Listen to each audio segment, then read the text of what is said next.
Bonjour à tous, j'espère que vous vous portez bien.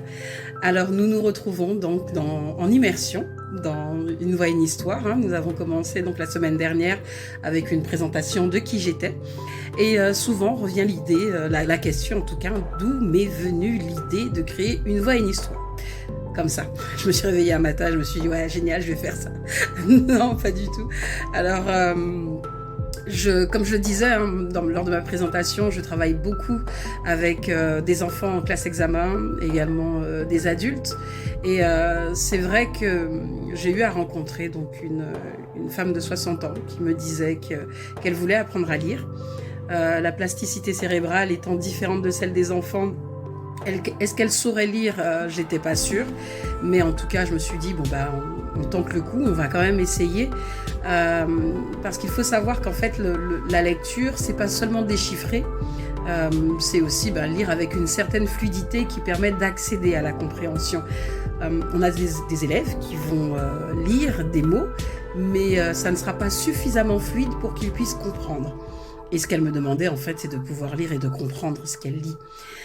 Sachant que je lui demandais, je l'interrogeais un petit peu sur comment elle faisait depuis toutes ces années. Alors, elle m'a rapporté une anecdote qui m'a fait sourire, doucement sourire.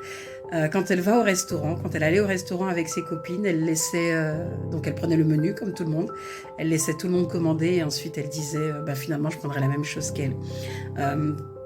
Personne ne savait autour d'elle qu'elle ne savait pas lire, pas même son employeur qui lui demandait régulièrement de passer des concours.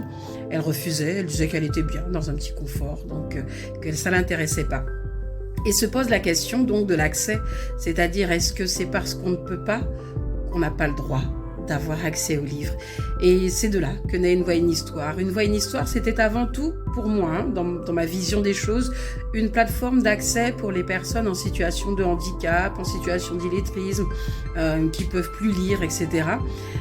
Et ensuite, nous sommes arrivés très rapidement au tout public. Mais voilà, ce sont mes valeurs, c'est à savoir, donc, comme je suis psychologue et qu'effectivement, je suis régulièrement en contact avec des personnes dites fragiles, c'est vrai que Une voix, une histoire est née de la volonté de pouvoir leur permettre d'accéder au livre, de jouir en même temps que tout le monde, de se dire tiens, moi aussi je l'ai lu ce livre-là autrement, mais je l'ai lu et on peut discuter. Et c'est ce qu'on appelle en fait l'inclusion. Donc voilà d'où vient le nom Une voix, une histoire. L'idée, elle a émergé de là.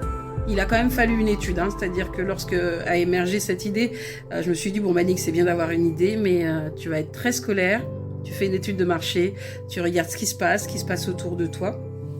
Et là, je demande à la Guadeloupe, à la Martinique et à la Guyane de participer à une grande étude sur les habitudes de lecture et plus particulièrement sur la connaissance ou pas de nos auteurs.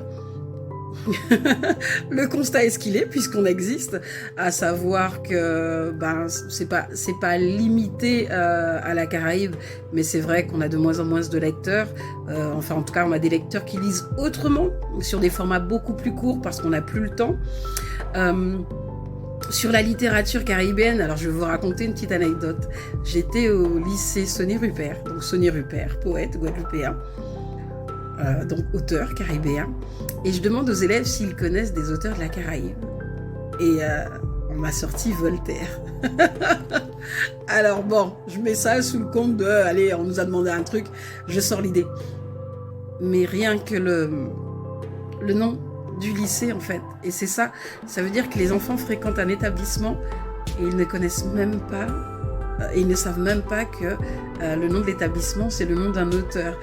Donc c'est important également, donc au-delà de rendre accessible à tous, c'est important également de donner une visibilité à nos auteurs qui l'ont déjà certainement en version papier, mais la version numérique, la version audio, la version digitale, elle efface toutes les frontières et elle permet donc de voyager beaucoup plus loin, plus longtemps. Donc cette notion d'intemporalité, c'est ça, Une voix, une histoire. C'est vraiment nous donner à nous l'opportunité d'être vus, d'être lus, d'être entendus par tous et au-delà de notre territoire. Et d'où mon slogan, Une voix, une histoire, c'est vous, c'est nous. Je vous dis à très bientôt pour un nouvel épisode. Merci, au revoir.